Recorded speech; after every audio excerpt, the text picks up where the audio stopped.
Coming up on this program, we show you how to get connected. Find out how to choose an internet service provider. Discover the newest form of communication, electronic mail. Ways down and ready to ride.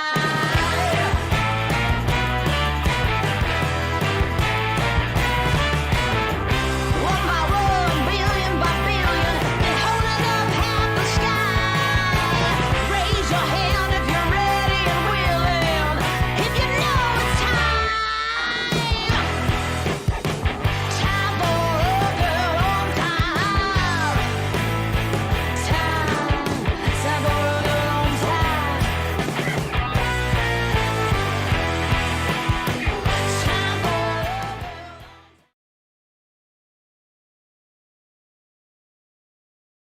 I don't need those on. I do need these on. Boobs on. Good. Headphones off. Good. Hi, Tin Man. Your refund will be processed in the next 6 to 9 business months. Please keep in mind those are Canadian business months. So for the average American, that looks like approximately 36 to 40 years. No, I'm just joking. I hope everybody's doing well today. Hold on, I gotta put this in here because I didn't do it earlier. I hear John's trying to bring a friend to hang out with us. That's great news. I don't often ask everybody to do that because the reality is that I just know, like myself, y'all are my family, and finding people in the real world that watch court like us is sort of difficult. But by all means, if you do find somebody that would fit in, come on, let us know. Thank you. It is Monday, November the 4th, and I am, hi Hector. Oh, I want to tell you guys a little story before we get going. We have a bunch of different Kirkham hearings to listen to today. We are the island of misfit toys, MB, yes. I've been actually working today on court stuff as well, but not what we'll be watching now. So my brain is in the court game a little bit. But, oh, that's great, John. I love that. I was really happy and proud to see Mikey back so soon. And all the love and outpouring of support that came for him. That's so great. Let's keep that going for everybody. Also, Cole, we want to surround her with some love. I think Miracle Mama Cole went through some pretty crazy shit recently. So we're glad that she's back as well. Anyways, I applied for a job today. How peasant of me. Like a peasant. No, I'm just joking. Anyways, I applied for a job today, and they had to I had to do a stupid picture personality test. Oh, I wasn't prepared. I should have been prepared, but I wasn't. And I don't know. I mean, I answered the questions, but they were pictures, and they just said, me or not me. Right? But you know how my brain works, like, I don't really see pictures. So they also had a title of each one. And so, for example, I'll show you this one. I hope you can see it on my phone. It says here, it's a guy standing in front of oh, look at that, just exposing my green screen. Anyways, it's a dude standing in front of a painting with his hand on his head. And the caption says, don't understand paintings. So then I'm supposed to, but I was like, if I just looked at that and didn't read that, that might not be the conclusion that I draw from that image. And anyways, the only options are me or not me. And I'm like, do I understand paintings? Well, I don't know if I don't. No, I do know. I do not understand paintings. I'm not artistic. It's not how my brain works. I admire them though. And that's, I think, the problem. All these little nuances. So the reality about these types of tests is that they are nuanced language tests normally. And in this case, they've simplified that down to pictures, and I found that difficult. So we'll see how it goes. I know his ear hurt. Like there was a loud sound. Like there could be so many things. In the end, it spit out an MBTI profile basically for you. And so the MBTI profile that came out is the one that I would generally portray in a work setting.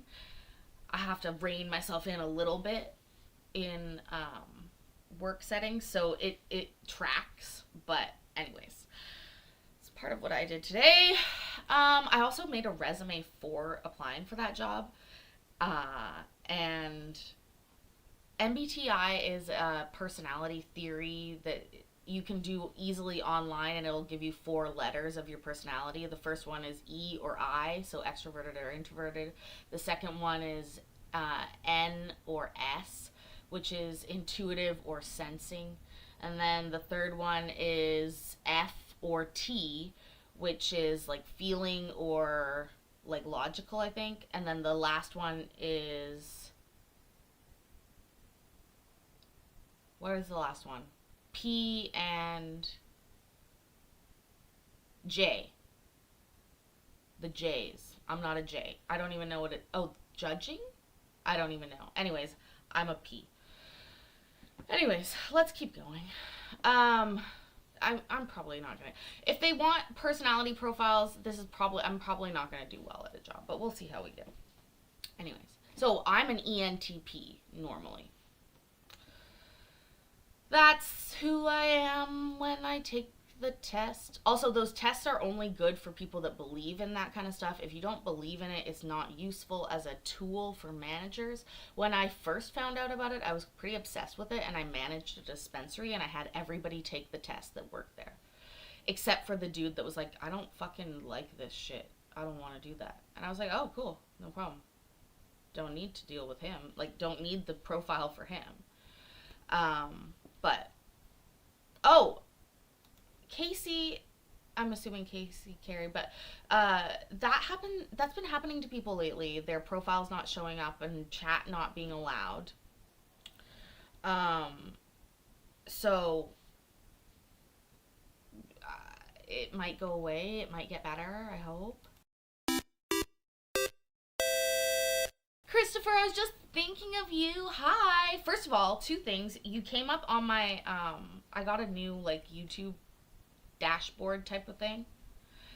And it tells me some more details that I hadn't seen before. And it put you at one of my top fans. Thank you. I appreciate that. I really do. Miss Vicky had also said that you comment the most, almost. I'm not. It said you're a top commenter. I want you to know that.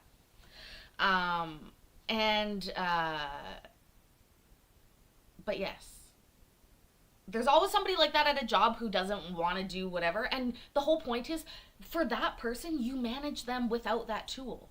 That tool is now useless for you on them. It doesn't matter what letters you might ascribe to that person. It won't help you manage them. So as a good manager, you have to put that aside and manage them in a different way. But if somebody's into it and they would like to sit down for an hour and think about their personality on my dime, well,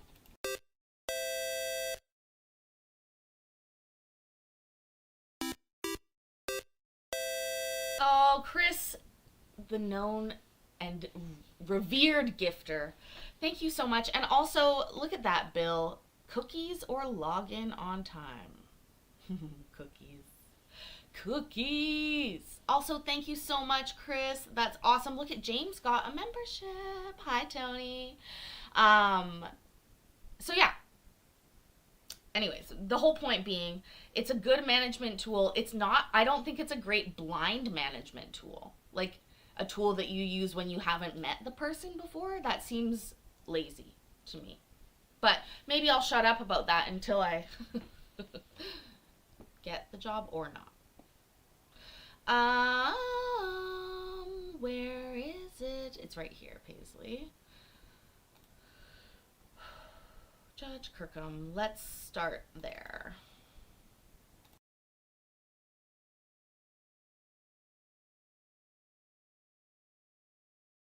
Oh, also, Christopher, I was able to get coffee on the wish list again. I don't know what the problem was with that before, but it's back on the wish list. They emailed me.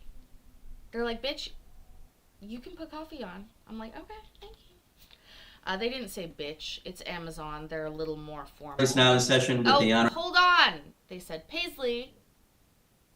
Oh, sir. Okay.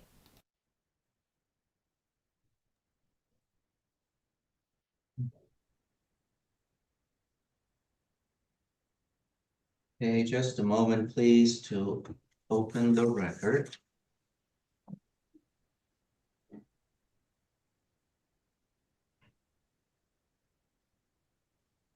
The 37th Circuit Court is now in session with the Honorable Brian K. Kirkham presiding. It is Monday, November 4th, 2024 at 8:30 a.m. Good morning, Mr. Chapman. Good morning, Your Honor. You can proceed when you're ready. Thank you. Before the court is Timothy Crape of cases 06-3181DS, case 14111DP, case 133641DP, case 093829DP, and case 084189DS.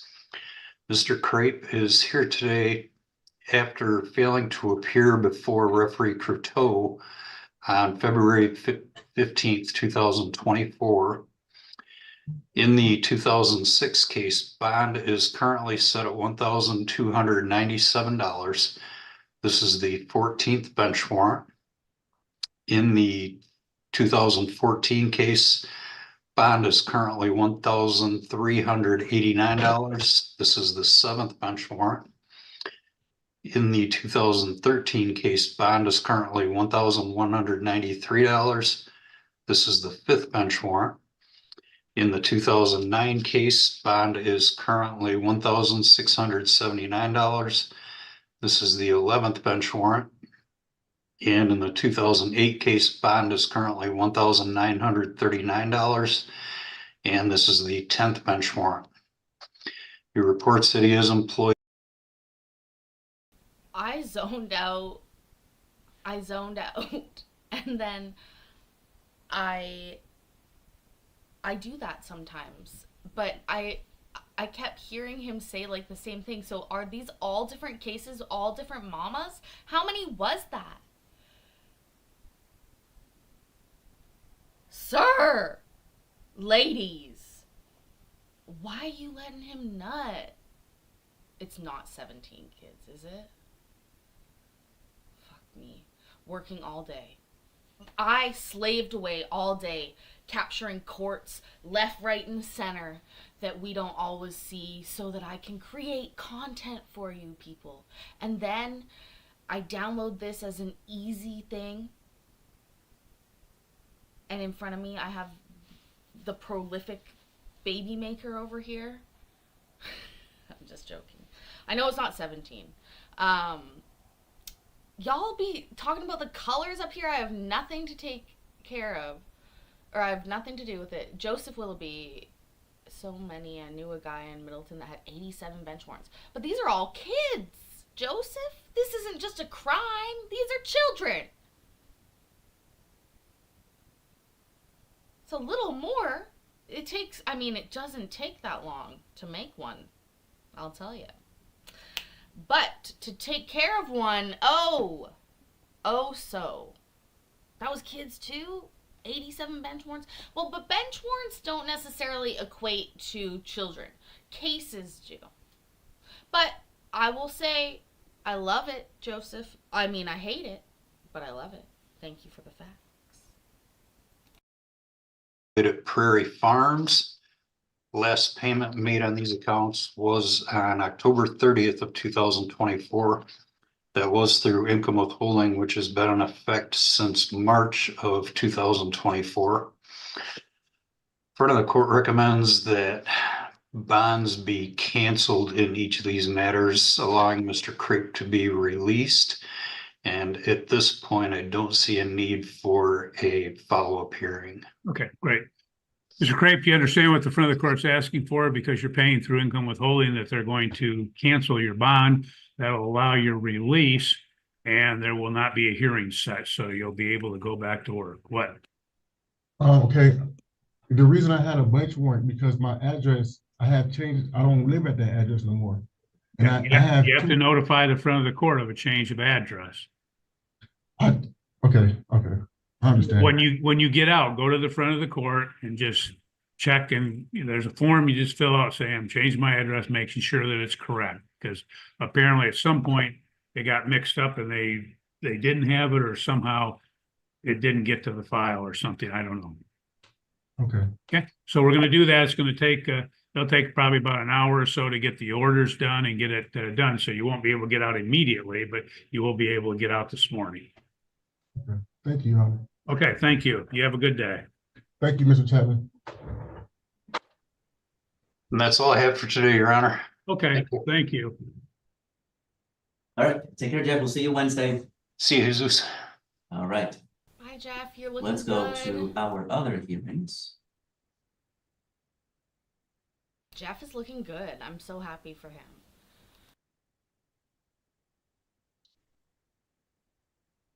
Right, please unmute.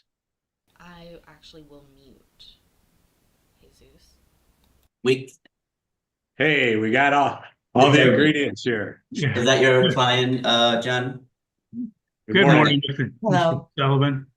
All right, thank you for your patience. So let me call this case now. This is 2024-1351 DM, Karen Beatty versus Robert Beatty II. It is Monday, November 4th, 2024 at 8:34 a.m. Attorney Sullivan for the plaintiff. The defendant is not here. Okay. Ms. Beatty, we're going to take some testimony from you. So if you would raise your right hand, be sworn in, and then we'll proceed. Do you solemnly swear or affirm the testimony you are about to give shall be the whole truth and nothing but the truth? Yes. Okay. You can put your hand down. Mr. Sullivan, you can proceed. Thank you, Your Honor. You're Karen Ray Beatty? Yes. Okay, I have to speak a little louder. Yeah, I felt that too, Sarah. Yes.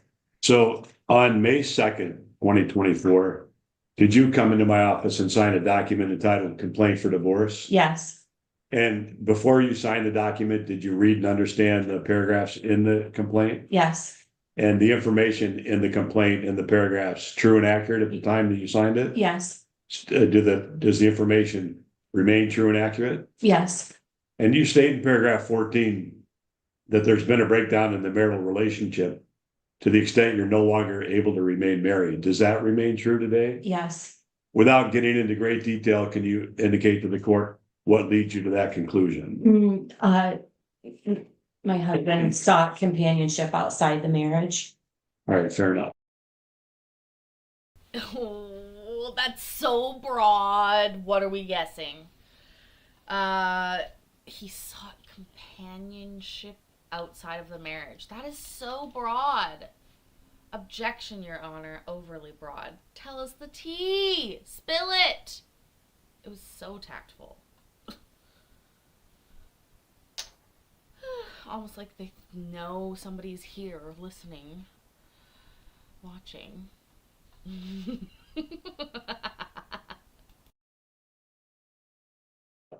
And also, I want to point out to you a document called Consent Judgment of Divorce.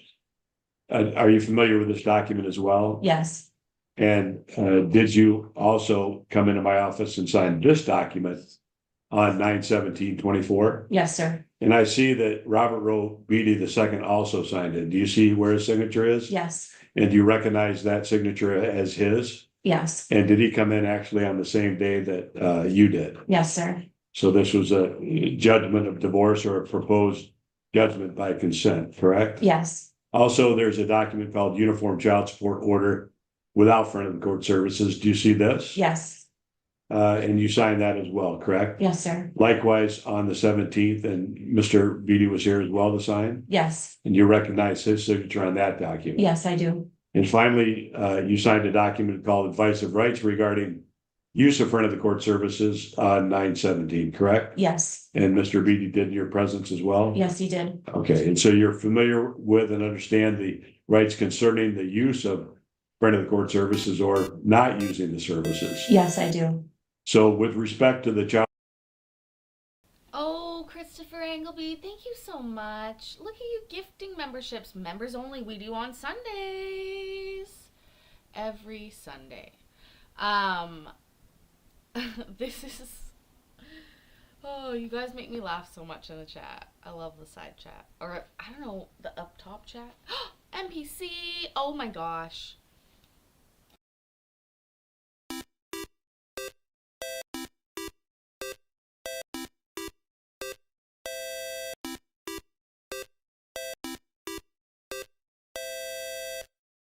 Hey! Woo! Lisa's back. False frog alert. And guess what? 5 new members. Yay! Thank you, NPC and Christopher Angleby tonight. You guys are amazing. Amazing. Tony, you're so funny. Why not? I love that. Okay. This lady has been very tactful. The dude has signed the divorce. Finally, I guess a good divorce is happening? I don't know. It seems like it's just gonna happen. I don't know. John Sullivan also, doesn't he look exactly like any television show detective, Sean? Hi, by the way. Seriously, I'm almost positive that he has been an actor in every television show, but also no television show somehow.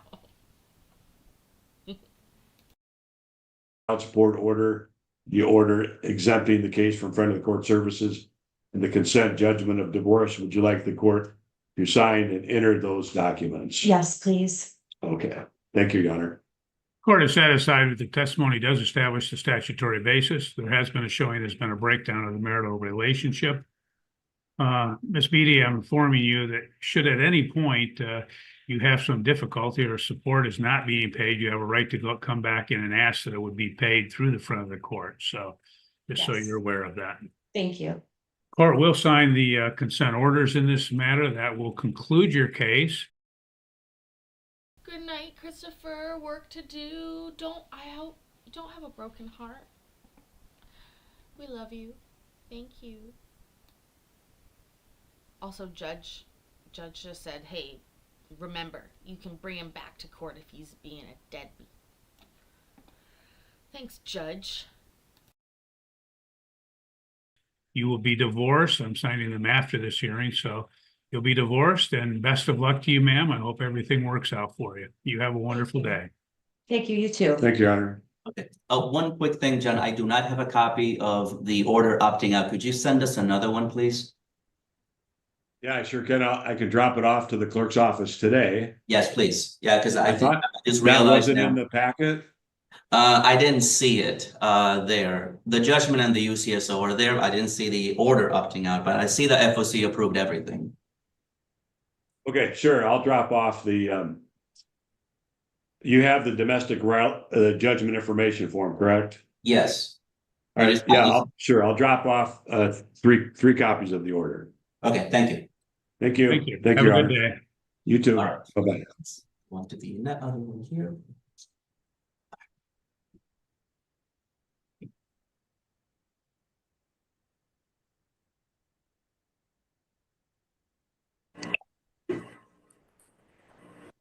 Hey, can the two of you hear us?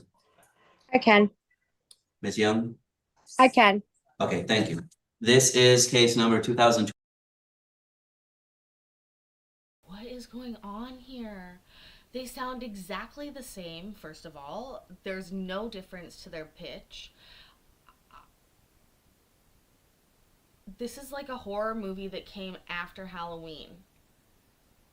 I can. I can. I can. I can. I can. I can. I'm creeped out. What the fuck? What?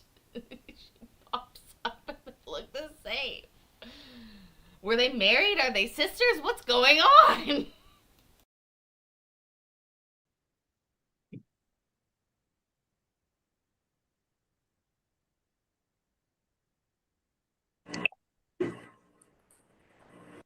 Hey, can the two of you hear us? I can. Ms. Young? I can. Okay, thank you. This is case number 2024-537 DM. Kelly Young versus Antonio Young. It is Monday, November 4th, 2024 at 8:39 a.m. Attorney Basson for the plaintiff, the defendant is not here. Good morning to both of you. Ms. Young, what we're going to do is take some testimony from you. So we'd ask that you raise your right hand and we'll have you sworn in, then we'll proceed. Do you solemnly swear or affirm the testimony you are about to give shall be the whole truth and nothing but the truth? Yes. Thank you. You can put your hand down. Ms. Basson, you can proceed. Could you please spell and state your name for the record, Miss Young? Kelly Young, KELLIYOUNG. And Miss Young, are you aware of any address for defendant Antonio Young that is more current than 5331 Glen Valley Drive, apartment 1A, Battle Creek, Michigan, 49015? Only that one. Do you remember signing the complaint for divorce? Yes. And at the time you signed the complaint for divorce, were the allegations contained within it true? Yes. Do those allegations remain true today? Yes. At the time you filed this divorce action, were you a resident of Michigan for at least 180 days? Yes. Were you a resident of Calhoun County for at least 10 days? Yes. Has there been a breakdown in the marriage relationship to the extent that the objects of matrimony have been destroyed and there remains no reasonable likelihood that the marriage can be preserved? Yes. If this divorce was not granted, would you return to living as a married couple with Antonio Young, excuse me? No. Do you have any minor children with the defendant? I do. How many children do you have with him? One. To the best of your knowledge, are you currently pregnant? No. Do you believe that the judgment of divorce is in the best interest of the minor child? Yes.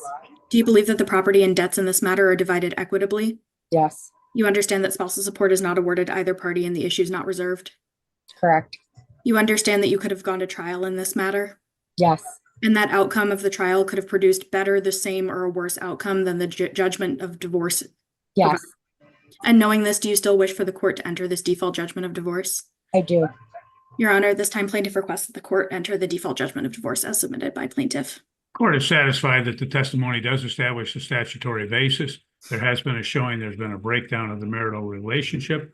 The court will sign the proposed default judgment of divorce and the UCSO in this matter. That will conclude your case, ma'am. You will then be divorced. Best of luck to you. I hope everything works out for you. Thank you. Have a wonderful day. You too. Thank you. We will Thank you, Your Honor. pause the record here.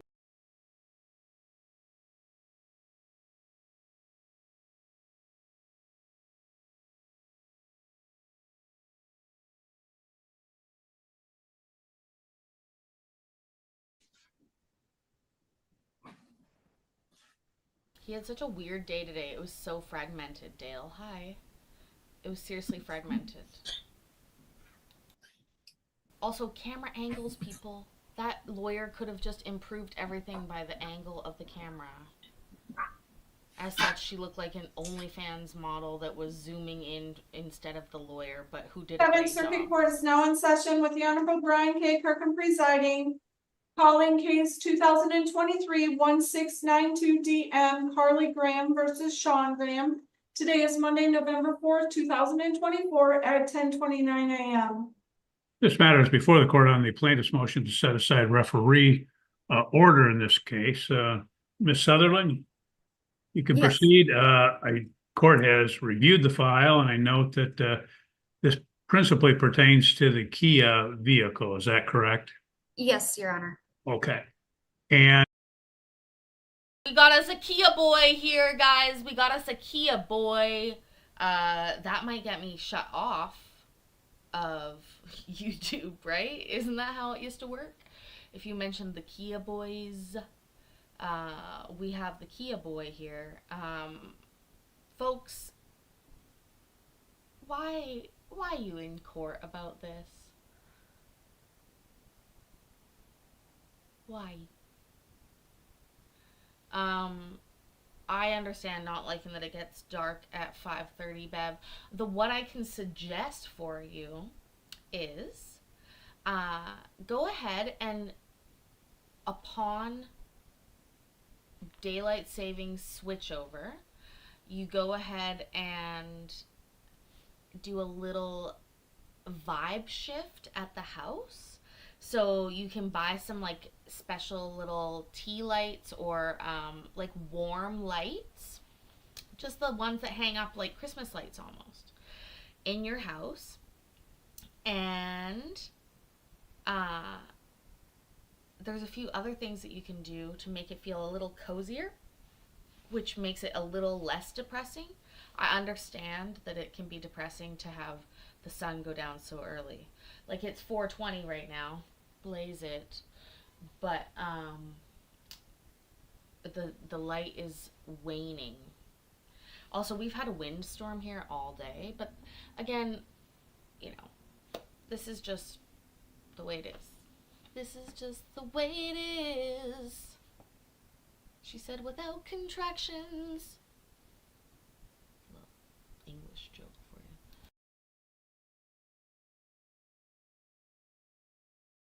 And court notes, I have reviewed the defendant's response as well. And he had stated he had surrendered that vehicle, and it shows, the paperwork shows it was surrendered on December 21, 2023, prior to the judgment being entered on 1/19/2024. He does remain responsible solely for that debt in this matter. So I guess, what are you asking for? I'm asking for my name to be removed from the liability on the Kia because I am still held responsible for it also. And it's holding my credit, and I'm no longer able to get a car loan, a home loan, or anything like that. And that's hindering my ability to get a new vehicle. My vehicle that I have now is damaged and it's not safe for my daughter to ride in. And I've asked him to remove it out of my name. That way I can get a new vehicle, but he refuses to do so. Okay. And he was supposed to remove my name from it also. Okay, yeah, it said that he was to refinance it within 90 days of the judgment, but again, it was surrendered prior to that time. Sir, are you able to do anything that would in fact remove the matter from Ms. Sutherland's name? I have talked with the bank personally and the collections for the bank, and the only thing that would be possible to remove her name is to refinance it. However, I don't have the means to get a $36,000 loan to refinance it, and no place will give me a loan for that much money to refinance in my name only. My credit took a hit from all this as well, so I'm having just as hard as the time as she is to get a loan. Understand, that's understand. But in fact, you're responsible for that.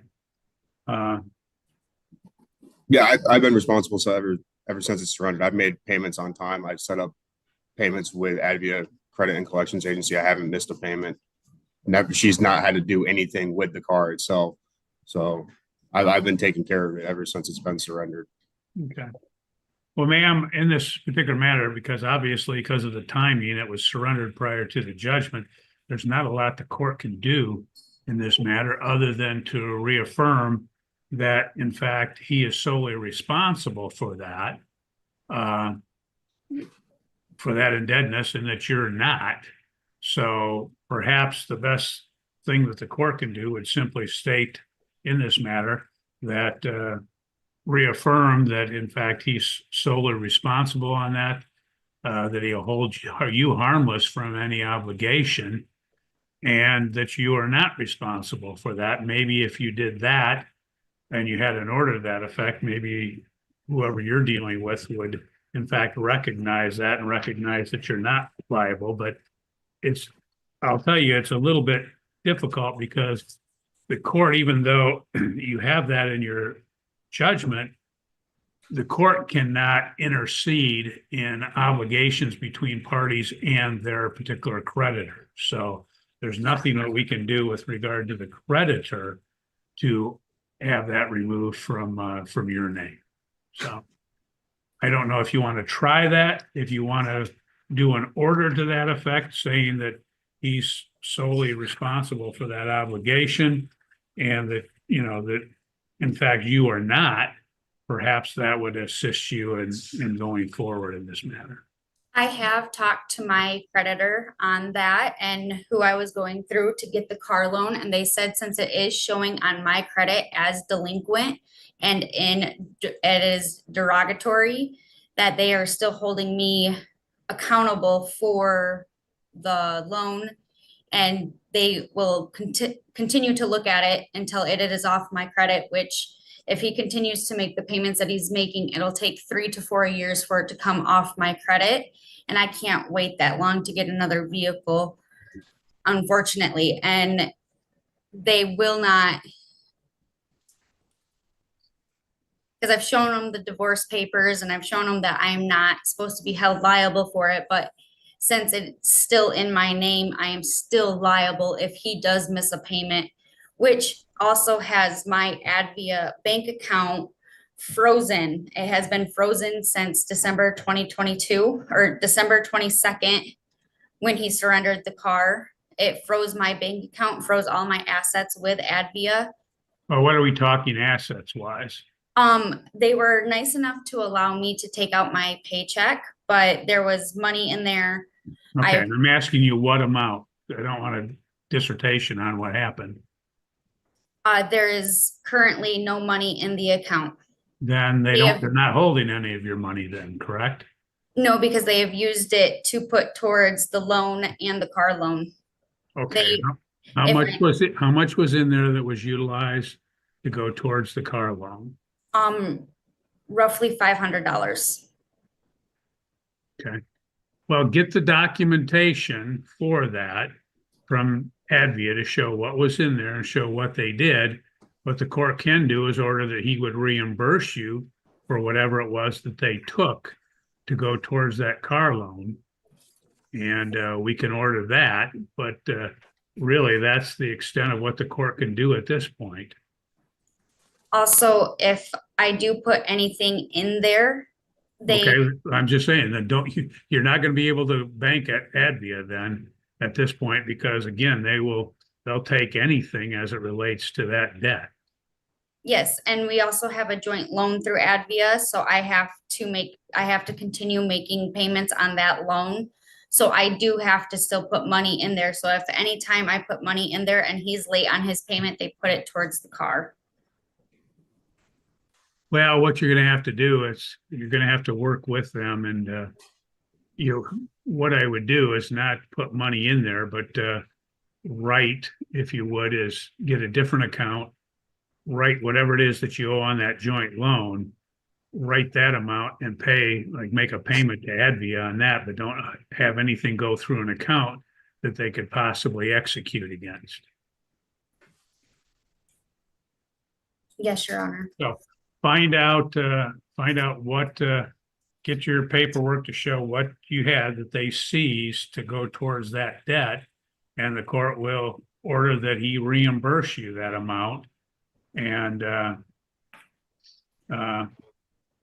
we'll give him whatever you can get the paperwork and provide that to him, and the court would order and give him 90 days to reimburse you for whatever that amount was. So I'm not getting a vehicle, and this is causing. I understand, but ma'am, there's nothing court can do about that. The two of you had that joint obligation, and as I stated, the court cannot intercede in that obligation between the creditor and basically the person that received the credit. So there's nothing that court can do other than what they've already done. And it's unfortunate, but there's no recourse at this point. Because as he said, he can't refinance it. So if he can't refinance it, then. Which I do believe he would be able to refinance it due to his new financial status with his wife and all that, seeing how they are trying to already get another vehicle. So I believe that they would be able to. Well, okay, I can't take anything into account concerning his new spouse because she wasn't a party to the divorce action.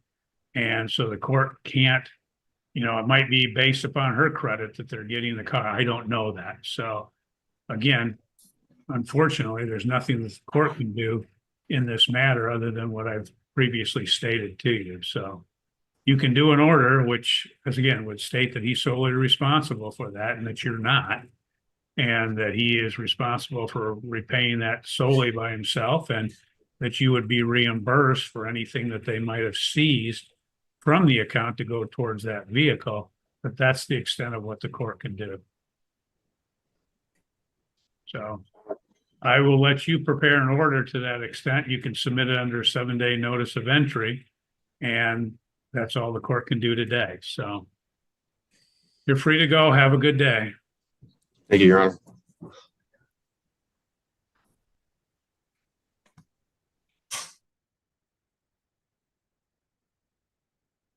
Thank you, Your Honor.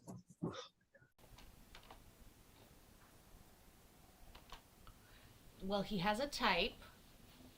He has a type. Bro, you're fucking your kid over, though. That's the bad part about this, right? Like, be an adult. If you're paying $36,000 on a fucking car that you don't even have, that sucks. But she just, honestly, what she'll need to do is save up a couple grand and buy a beater car, and then just deal with that. Be safe, Jody. We got one more for tonight. Hold on.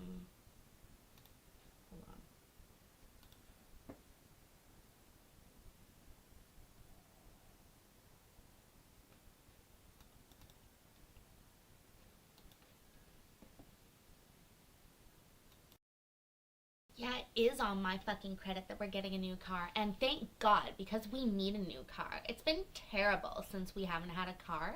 And I fucking hate that bitch. She's ruining our lives. That was an impression. 3018 PP. There we go. We're ready. Just a moment here to open the record. Okay. The 37th Circuit Court is now in session with the Honorable Brian K. Kirkham presiding. It is Monday, November 4th, 2024 at 11:11 a.m. This is case number 2023-3018 PP, Summer Mikitiak versus Mark Mikitiak. The defendant is not here. Okay. Court will note that this matter is before the court on the plaintiff's petitioner's motion to extend the PPO. Well, Ms. Mikitiak, we're going to have you raise your right hand, be sworn in. We'll take some brief testimony, and then we'll be able to proceed. Okay. Do you solemnly swear or affirm the testimony you are about to give shall be the whole truth and nothing but the truth? Yes, Your Honor. Okay. And ma'am, explain to the court why you need an extension of the PPO. Because I've had several domestic violences with Mark in the past, 4 of them. And since he's been out of jail for his recent domestic, I had to file this PPO. And in that year, he's violated, which I've sent in, it hasn't went through yet, but he's violated 4 times. Not to mention now that I've gotten full custody of my kids, it's gotten more elevated. He's driving by my house. He's texting me nonstop. He also went as far as to pick up my daughter, from Lila Arboretum. So the problems just aren't going away. And after so long of us being separated, it's just something needs to give here. And so I'm hoping if I at least extend it and put in there, no contact, period, that we'll be able to move forward, and he can contact my lawyer. He can use app close. He has services to be able to do these things without ruining my life. The reason the name sounds so familiar is because there was 2 couples on the docket with the same last name, and it's an odd last name. It's Mikitiak. They're spelt differently, but they are said the same way, pronounced the same way. The one lady that had the white blonde hair and was out of it the whole time and had a crazy raspy voice, and the tattooed guy was one couple with the same last name, Mikitiak. And then these people. Okay. And you said that domestic violence, those occurred in the past, so that was prior to Yeah, he has 4 domestics. The last one, I believe, Okay, was hold on. 2022. Let me finish. Was that prior to your getting the personal protective order? Yes, that Okay. was after he was And released from jail. you said that there were other 4 additional violations. Was that during the time that you had the PPO in effect? Yes, the dates were during the time. We're addressing those here soon in court as well in December, but they were before the time of this previous PPO. So I don't want to have to start over. I would prefer just to extend it so I'm protected. Okay, you said prior to the previous PPO, meaning the PPO that you have in place or? Yeah, Okay, so the same one, I guess. okay. I thought maybe it's like a new one since No, we have to. I'm trying to discern whether he violated the personal protective order that was in place or whether those, like you said, the 4 violations occurred prior to the PPO being in place. No, they were while they were in place. They were Okay. between September and the last one I believe was in October. Okay. Anything else that you'd like to tell me? Just that, I live in constant fear. I'm scared to lock my car doors at night. He's made it very clear that I'm gonna see what happens. And, I've learned to take his threat seriously. Okay. Anything else you'd like to let me know, ma'am? No, Okay. not at this time, sir. Okay, thank you. Well, in this case, as all cases, the court can grant a personal protective order pursuant to MCL 600.2950, parens 4, which provides the court to issue if there is reasonable cause to believe that the individual to be restrained or enjoined has committed one or more of the acts listed under subsection 1, and the court can consider a testimony, other evidence in support of the request as to whether whether the person sought to be enjoined has previously committed or threatened to commit one or more of the acts stated. In this case, the court will note that the defendant has been before the court previously, and the court notes the petitioner has testified today that there were, again, 4 violations of the personal protective order during the term of the personal protective order. And again, in this particular matter, the court does believe that there's a sufficient basis to grant an extension. So the court will grant an extension of the personal protective order, and hopefully that will provide the desired results for you, ma'am. Anything else? No, sir. Thank you so much. We'll get that signed today and down to the PPO clerk, and you'll be able to get that and probably sometime later today. Okay. Thanks, Mr. Okay. Kirkham. Okay. Thank you. You have a good day. Have a good day. He's Judge Kirkham to you, ma'am. Oh, yeah. Remember that sound that we had for a while? Oh, yeah. I love you guys so much. Thank you for being here. She did have shiny hair, though, right? Like, there was... Maybe it's gel? I don't know. Anyways, I set this up earlier. Colin hadn't set up his stream yet. I don't know what he's doing, but I set this up to go raid Iowa. Backyard critter cam for just do that, like her video, and yeah, we'll be back at it again tomorrow. I hope that you have a wonderful rest of your evening. I have to hit the gym. Oh my god, I have to do all of my workout, like all my steps. I've got basically none. Ow, and my elbow hurts. It's a fucking mouse problem. I know that. Martha, you did not miss the SpaghettiOs. I still have the pasta. I haven't made the recipe yet. It's on the agenda. But anyways, I hope that you guys have a wonderful rest of your night. Do I need help? Always. Always. Love you, Jody. Love you, MB. Thank you guys so much for being here. Remember that. I love you. I'm proud of you. And I'll see you in the next video. Bye. Ways down